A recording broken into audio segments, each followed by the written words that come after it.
Muy buenas noches a todos, los compromisarios del departamento del Huila.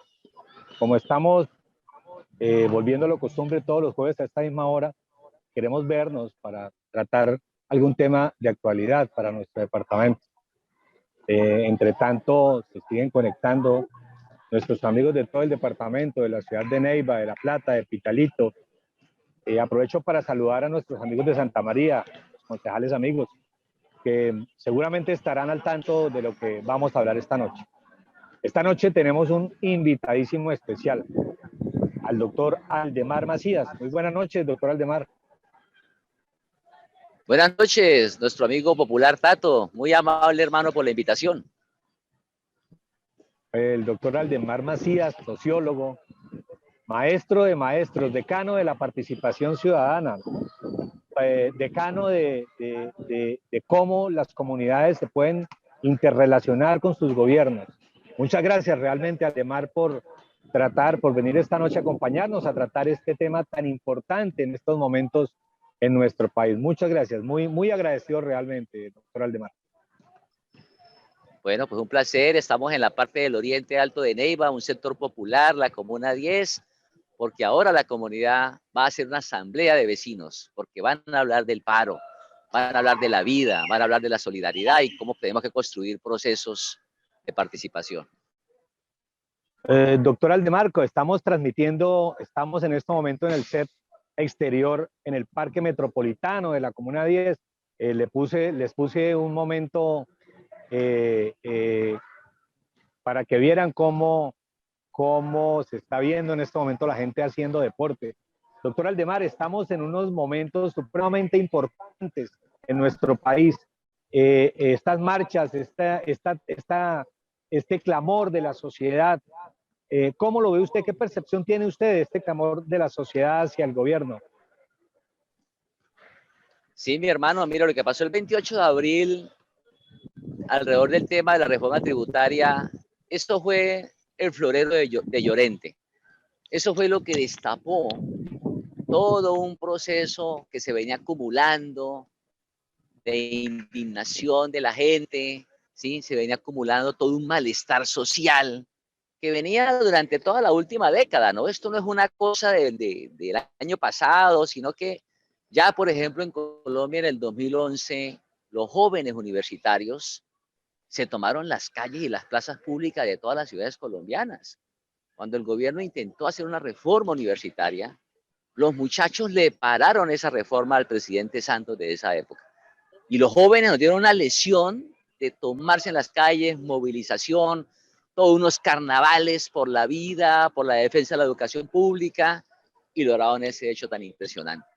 Pero también hemos tenido otros actores sociales que han sido muy protagonistas en esta última década. Los indígenas, a través de Suminga, que han hecho movilizaciones muy importantes en el 2011, en el 2013, en el 2016, en el 2019. ¿Sí? O sea, han aparecido unos sujetos y unos actores sociales muy importantes que han rebasado incluso a los sectores tradicionales ligados con el sector obrero. Y ahí yo creo que se han dado procesos también del movimiento campesino en esta última década. Y bueno, se dio una gran movilización en Colombia en el 2019. La gente empezó a plantearle a este gobierno su rechazo a la política económica que estaba implementando. Todos nos dimos cuenta de que fue una gran movilización y la gente siguió haciendo cacerolazos, se siguió movilizando y se nos vino la pandemia el año pasado. Y esa pandemia lo que ha hecho es desnudar eso que la ciudadanía ha venido planteando, el problema de la desigualdad social. Y bueno, pues casi más de un año de pandemia, con un problema donde aumenta la pobreza, aumenta el hambre, aumenta la desigualdad social. Este gobierno sale con una reforma tributaria que lo que realmente intenta es seguir nivelando el IVA, o sea, un impuesto completamente regresivo, y a seguirle recargando al sector popular y a un sector de la clase media que ha estado muy golpeado en este tiempo de la pandemia. Entonces, esa reforma tributaria fue el florero de Llorente para que explotara nuevamente las movilizaciones el 28 de abril. Y movilizaciones impresionantes, muy hermosas en todo el país. Aquí en Neiva igualmente fue maravilloso cómo salió la gente, una movilización pacífica.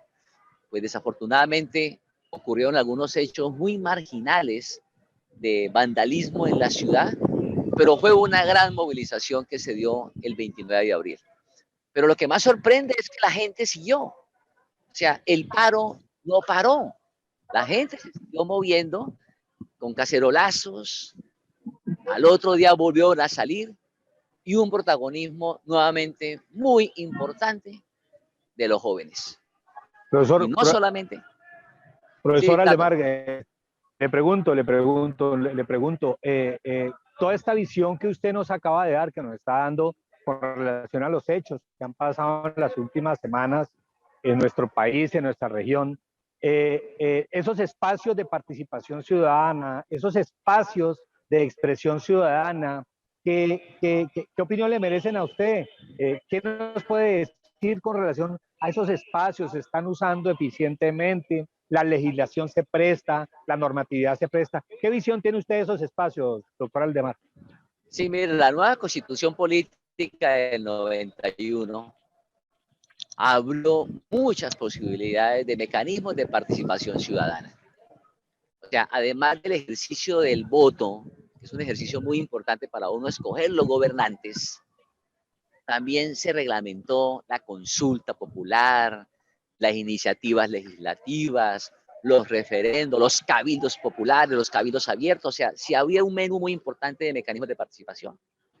Pero últimamente ha surgido otro mecanismo de participación, que son las movilizaciones, las protestas sociales, que tienen toda la connotación constitucional como un derecho fundamental. Y entonces, una de las formas, cuando no existe un Estado, cuando no existe un gobierno que construye consensos y diálogos con la sociedad, a las comunidades y a la ciudadanía, le toca salir a la calle, a expresar, levantar su voz, a levantar la indignación cuando realmente ven que hay una institucionalidad que no está velando por los intereses colectivos de una sociedad. O sea que aquí la protesta social se vuelve un derecho fundamental, consagrado y respetado por la Constitución, por la Corte Constitucional en todas sus reglamentaciones. Y ese ha sido un mecanismo muy importante porque a través de estos procesos de movilización y de protestas sociales es que se han podido echar para atrás muchas de las iniciativas que ha intentado el Estado, que ha intentado el gobierno implementar, y la gente cuando ve que esas reformas, cuando esas leyes no contribuyen a mejorar las condiciones de vida, la gente decide hacer desobediencia civil. Y la desobediencia civil la hacen en las calles, en las plazas públicas, a través de la movilización. Y entonces lo que hemos tenido en esta última década es que los estudiantes en el 2011, con la MANE, ese gran movimiento nacional, echaron para atrás el intento del gobierno por reformar la educación superior.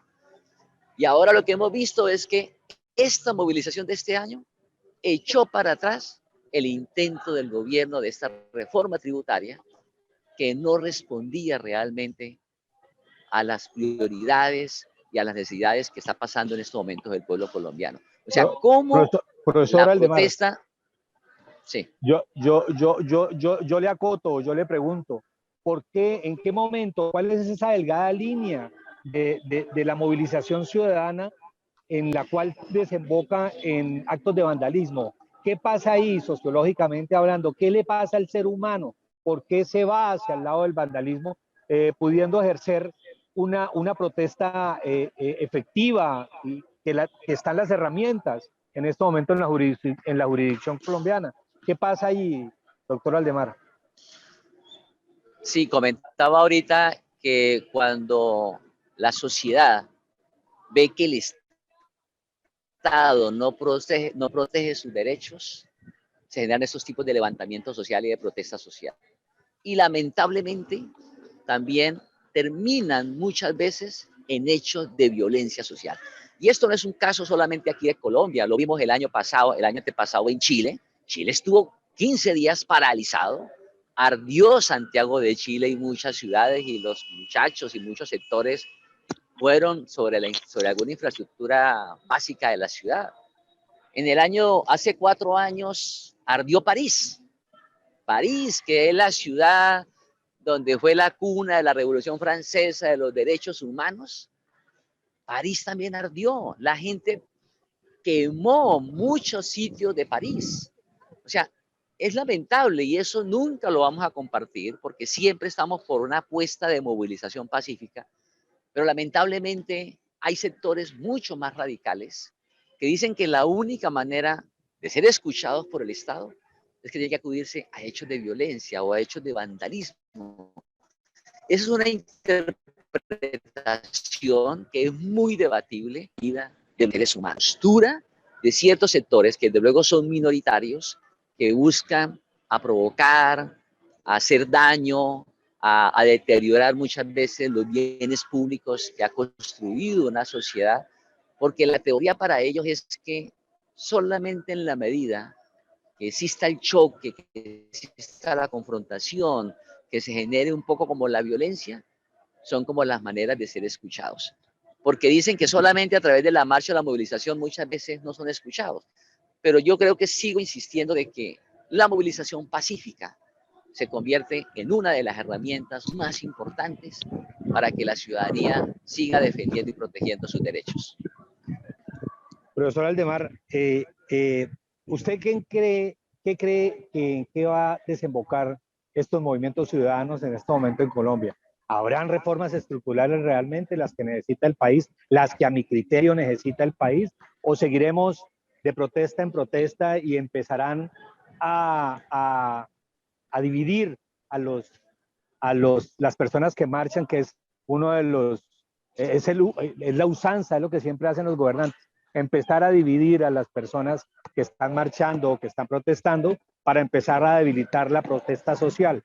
¿Qué va a pasar? ¿En qué va a desembocar, de acuerdo a su criterio, qué va a desembocar Colombia en estos momentos?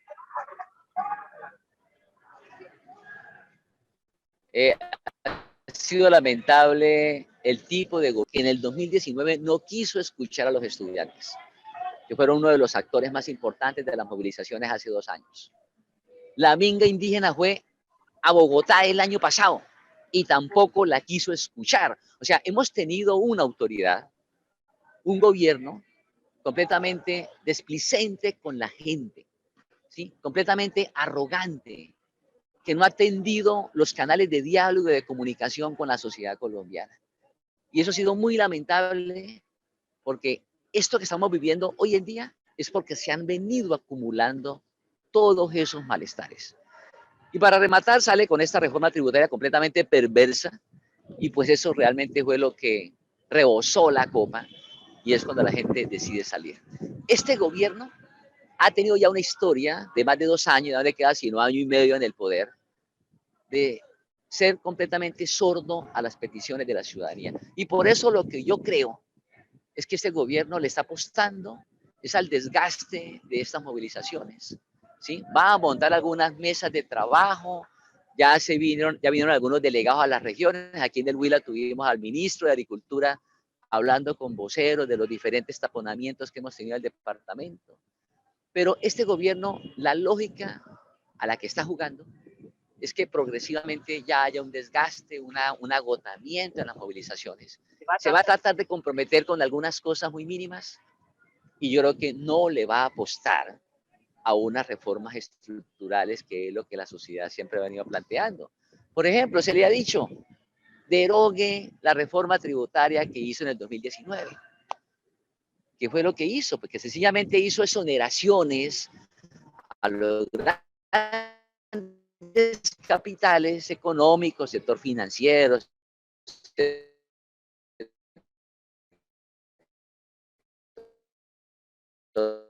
minero, sector petrolero. Y con esas exoneraciones fue local.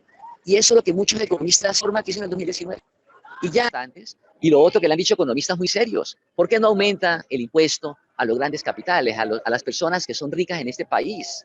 Luis Jorge Garay, que es un economista muy serio colombiano, dice que aquí en Colombia hay unas familias ricas, otras súper ricas y otros súper ricos.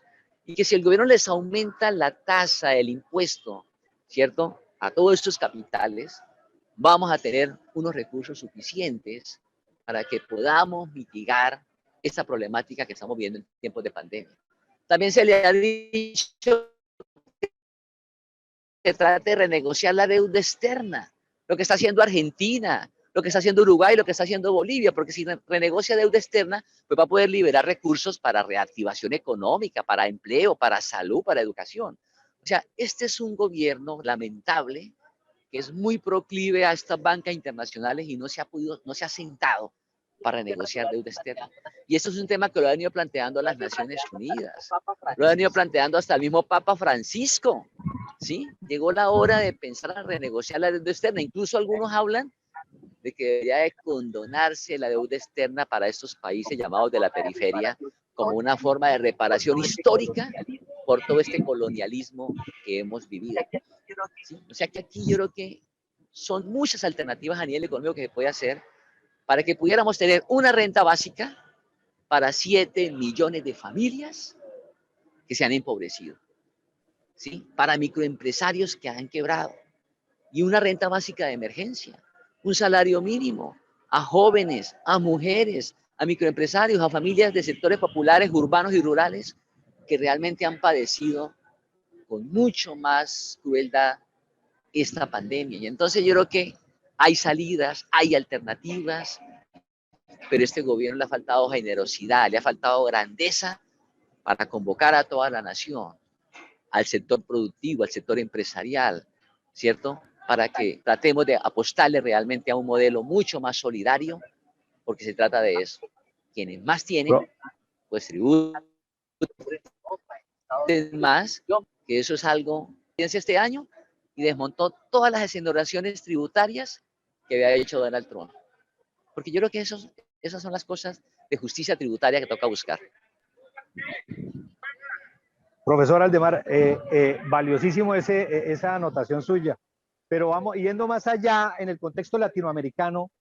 ¿Qué diferencia han tenido los países latinoamericanos que han logrado unas reformas de fondo? Digo yo, Chile está en una constituyente, en un proceso constituyente, en el cual se ajustaron los gastos del Estado, los grandes gastos del Estado, y inmediatamente trasladarlos a los diferentes programas sociales del país. ¿Qué diferencia han tenido esos países latinoamericanos que nosotros, de acuerdo a lo que usted indica, no le ve futuro realmente a este gobierno que vaya a afrontar unos cambios estructurales en su política social y en su política financiera y en la política de la protesta social? No va a escuchar. ¿Qué tienen esos países latinoamericanos, profesor Aldemar? No, ¿quién ha escuchado? ¿Quién ha escuchado las movilizaciones? ¿Quién ha escuchado la protesta? ¿Sí? Allá en Chile, semejante movilización en el 2019 que hicieron los jóvenes, la ciudadanía, y el detonante allá fue el incremento de la tarifa del metro. Pero fue el florero de Llorente, porque ya la gente, Chile, los jóvenes de Chile nos dieron una lección hace 10 años. El movimiento de estudiantes, los llamados pingüinos, allá lograron volver a recuperar la educación como un bien público. Porque cada vez más las familias están endeudando para poderle dar educación superior a sus hijos. Pues hoy en día, la Bachelet, la presidenta de esa época, ya sacó la legislación para que la educación sea pública en esa nación. Y en el 2019 se volvieron a movilizar porque siguen manteniendo una constitución que fue hecha en épocas de dictadura. Y la gente lo que quiere es profundizar la democracia. Pero tuvieron un presidente, un gobierno que escuchó el clamor de la ciudadanía y llegaron a un acuerdo, a hacer una nueva constitución. Y están adelantando un proceso de constituyente. Eso demuestra de alguna manera la capacidad de diálogo que los gobiernos establecen con la ciudadanía, porque esa ciudadanía está reclamando la profundización de la democracia. Lamentablemente en Colombia, ¿cierto? Nos hemos encontrado con un gobierno displicente, completamente sordo, arrogante, que no ha escuchado a la ciudadanía y lamentablemente hemos tenido episodios muy dolorosos, porque ya son más de 40 personas que han muerto en estas últimas 2 semanas de movilizaciones. Está hablando de 130 personas desaparecidas, o sea, eso realmente es muy lamentable y no debe haber sucedido si realmente se crearan canales institucionales de diálogo y de concertación. Profesor Aldemar, buenas noches. Profesor Aldemar, es que usted mencionaba algo que me parece bastante importante y es el tema de lo que pasó ya hace casi una década atrás con el tema de la MANE, de la Mesa Amplia Nacional Estudiantil. En su momento, las movilizaciones que se dieron en el marco de la Mesa Amplia Nacional pudieron tener el efecto de derogar en aquel momento una propuesta de reforma a la Ley 30, que es la Ley General de Educación, sobre todo que afectaba lo que era la educación superior. Pero digamos que en ese momento a muchos que hicimos parte de ese movimiento nos quedó un sinsabor porque dijimos, listo, se logró un primer momento que era el retiro de la reforma a la Ley 30, pero nos cuestionábamos y nos decíamos, hoy por hoy, igual se necesita una reforma a esa Ley 30 porque las universidades claramente están siendo desfinanciadas y eso ha sido una situación que se ha venido siguiendo presentando en los últimos momentos. En aquel momento recuerdo que muy juiciosamente con algunos compañeros dentro de la mesa, de las diferentes unidades, de las 32 universidades públicas del país y de las demás instituciones, logramos construir una exposición de motivos y un borrador de articulado, pero digamos que se quedó ahí, no hubo ese segundo momento que quisiéramos para haber impulsado esa reforma que verdaderamente se necesitaba. Digamos, aprendiendo un poco de esa experiencia, ¿qué podríamos aplicar hoy en día para que, digamos, esa reforma tributaria, que es claro que necesitamos, obvio que no con esas implicaciones de la presentada, lo lográramos construir dentro de los sectores? Y cómo la movilización social tiene que darse para que apoye esa propuesta en un segundo momento. Quisiera como que su merced nos ilustrara cómo pudiésemos hacer para que verdaderamente ese diálogo fuera constructivo y hubieran frutos hacia futuro, no solamente derogando, sino también construyendo. Sí, la MANE echó para atrás la ley y como quedó corta porque no quedó clara la financiación de la universidad pública, pues esas son parte de las reivindicaciones que los muchachos están haciendo en esta coyuntura, en estos momentos. Por eso ha sido tan importante la movilización de los jóvenes. Yo creo que el 60 al 70% son jóvenes de universidades. Claro, también hay jóvenes de la barriada, jóvenes que realmente están aguantando hambre, que han sentido realmente cómo esta pandemia los ha puesto en condiciones mucho más precarias. Y ahora, frente al tema de la reforma tributaria, pues de luego, toca hacer una reforma tributaria. Y hay muchas propuestas, que como le comentaba Salomón Calmanovis, viene insistiendo, que fue director del Banco de la República, que no es ni comunista, ni castrochavista, no, está diciéndole al señor presidente, derogue esa reforma tributaria del 2019, quite las exoneraciones, quite las exenciones tributarias, aumentele la tarifa tributaria a los grandes capitales, a la gente que tiene buenos capitales, modifique la reforma, la parte estructural del predial, tanto rural y urbano. O sea, hay muchas alternativas que están planteando para que realmente hagamos una reforma estructural a nivel tributario porque se necesita. Se necesita para pensar en renta básica. Se necesita para que realmente podamos fortalecer la educación pública gratuita, que es lo que los muchachos están peleando. Ya el gobierno anunció que por este semestre iba a haber gratuidad, pero la apuesta es cómo pensar una política pública, que fue lo que la MANE planteó en el 2011. O sea que yo creo que aquí lo importante es cómo seguir haciendo la pedagogía. Y aquí toca es que la gente de los barrios, los maestros en las escuelas, en los colegios, en las universidades, estos temas se vuelven temas clave de trabajar, no solamente con los estudiantes, sino también con las familias, con las comunidades. Aquí se viene un ejercicio de pedagogía. Ahora, por ejemplo, vamos a estar en un diálogo con vecinos, con gente de un barrio popular aquí en Neiva, que quieren que hablemos de reforma tributaria, de dónde pueden estar las salidas, pero cómo construir desde abajo con la gente. Yo creo que esa va a ser la gran apuesta de aquí en adelante, cómo desde los territorios, porque es que las movilizaciones no se dieron solamente en las grandes capitales, aquí en Neiva y en los municipios del Huila, todos los municipios la gente salió, o sea, en 700 municipios de Colombia hubo movilizaciones.